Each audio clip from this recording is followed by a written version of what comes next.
ഞാൻ കുറേ കണ്ടുണ്ട് ഈ ഇൻസ്റ്റാഗ്രാമിലും സോഷ്യൽ മീഡിയയിലൊക്കെ 2K കിഡ്സിനെയും ഈ ജെൻസി പിള്ളേരെന്നൊക്കെ പറയുന്ന ആൾക്കാരൊക്കെ വെച്ച് കമൻറ്റിൽ വെച്ചിട്ട് തെറി പറയുക, പോലെ കുറ്റപ്പെടുത്തുക. പക്ഷേ എനിക്കിപ്പോൾ 32 വയസ്സുണ്ട്. എൻ്റെ അധിക ഫ്രണ്ട്സും ജെൻസികളാണ്.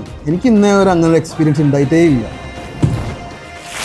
ഞാനത് പറയാനുള്ള കാരണം എന്താ വെച്ചാൽ കഴിഞ്ഞ 10 വർഷമായിട്ട് ഞാൻ കുറേ ഓടിയിട്ടുണ്ട് ലൈഫിലൊന്ന് സെറ്റിലാവാൻ വേണ്ടിയിട്ട്. ഒന്നും നടന്നില്ല. ഒക്കെ കഴിഞ്ഞ് ഞാൻ ദുബായിൽ വരെ പോയി നോക്കി, അവിടെയും നടന്നില്ല. അവിടെയും കുറേ സ്ട്രഗിൾ ചെയ്യാന്നല്ലാണ്ട് വേറെ ഒന്നും നടന്നില്ല. ഞാൻ തിരിച്ച് നാട്ടിലേക്ക് വന്ന് എന്നാൽ പിന്നെ IT ഫീൽഡിൽ ഒരു കരിയർ സെറ്റ് ചെയ്യാമെന്ന് വിചാരിച്ച് നോക്കി നടക്കുമ്പോഴാണ് പ്രോട്ടോടൈപ്പിനെ പറ്റി അറിയുന്നത്. അങ്ങനെ ഞാൻ പ്രോട്ടോടൈപ്പിൽ വന്ന് ചേർന്ന്. അപ്പോൾ വന്ന് ചേർന്ന ടൈമിൽ ചെറിയൊരു ടെൻഷനൊക്കെ ഉണ്ടായിരുന്നു. കാരണം ഇവിടെ ഫുള്ള് 2K കിഡ്സും നമ്മൾ ഈ പറയുന്ന ജെൻസി കിഡ്സാണ്. ഇപ്പോൾ ഞാൻ നിങ്ങളെ മുന്നിൽ ഞാനൊരു സോഫ്റ്റ്വെയർ എഞ്ചിനീയറായിട്ടാണ് സംസാരിക്കുന്നത്. അതിന് മെയിൻ കാരണം ഈ ജെൻസി പ്ലേയാണ്. അവർ തന്ന സപ്പോർട്ടും അവർ ചേർത്ത് പിടിച്ചതും എനിക്ക് മറക്കാൻ പറ്റില്ല. അപ്പോൾ ഞാൻ പറയാൻ ഉദ്ദേശിച്ചത് എന്താ വെച്ചിട്ടുണ്ടെങ്കിൽ 90s കിഡ്സ് 2K കിഡ്സ് അങ്ങനെയൊന്നുമില്ല. നല്ലതും മോശമൊക്കെ എല്ലാത്തിലും ഉണ്ട്. ആരെയും ചെറുതാക്കിയും വലുതാക്കിയും ഒന്നും കാണണ്ട.